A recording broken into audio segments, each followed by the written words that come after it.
Hey guys, and welcome to another video here on my channel. If you're new here, I really appreciate you clicking in and I hope I don't scare you off.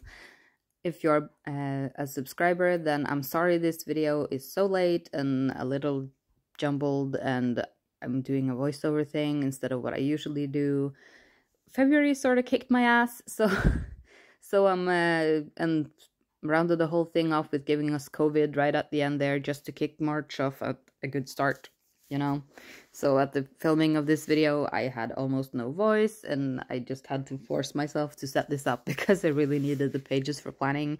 And if you heard the audio, you would hear my kids running around all screaming because they were home and had energy more than I did but couldn't go to school, and there'd be Disney noises or Paw Patrol or whatever all over this, so I would get like copyrighted left, right and center. So that's why we're jumping right into this, and as you can see, I'm just setting down some strips to cover the dates. I used a kit that was all foil for this month. It's all green foil, and I kind of like how it turned out with green foil on green foil. Am I weird that way? Am I the only one? Do you like a lot of foil?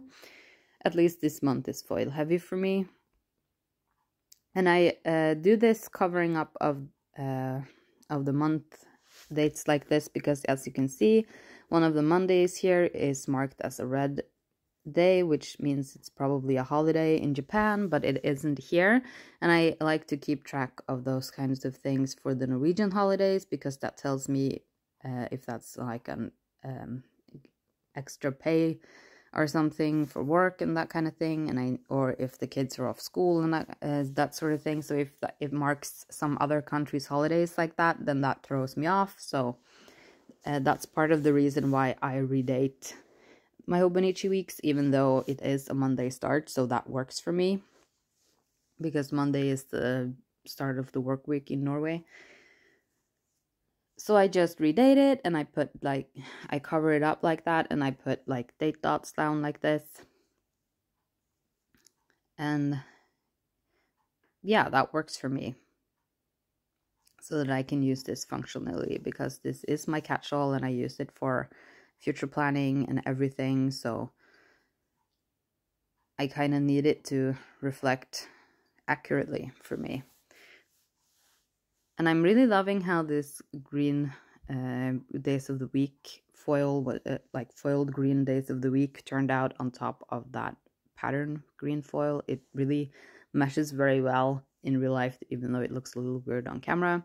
And I use this long deco strip down the side because I don't usually write notes on the side. I've considered doing so, but doesn't really work for me. I do, however, use the note section down here, which is why I'm having some issues placing my March sticker for this month, because I know I will have a lot of stuff to write there. So I try to not cover that up very much.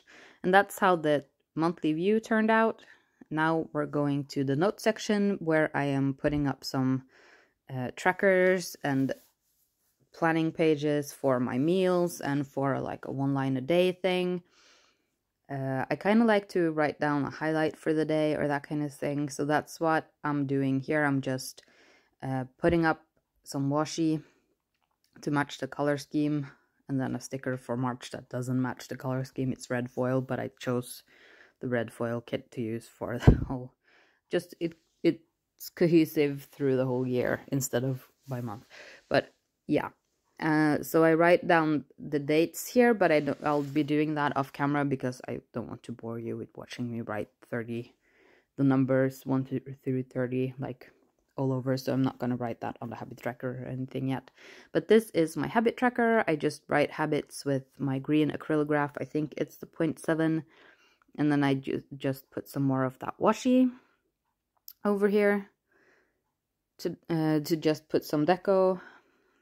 And then I turn to the other 2 pages, which will be my budget / expense tracker and my meal planning pages. And I'm just looking for a pen right here.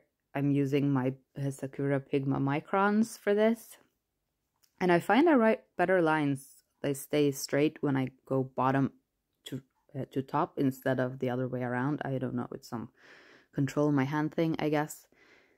And then I just write expense, and I write date and budget and actual sum or actual expense, because I want to write in what I was expecting to use and then what I actually used. And then I make a line down here and I just write down sum total, which is where I will summarize for the month. And I try to keep up with this. Some months I do, some months I don't. February kind of didn't do very well at that. We will see how much turns out, but at least it makes me aware that it's something I have to keep an eye on. And then this is my dinner planning page. I just put down a dinner plan sticker. It says dinner plan in Norwegian, which is middagsplan.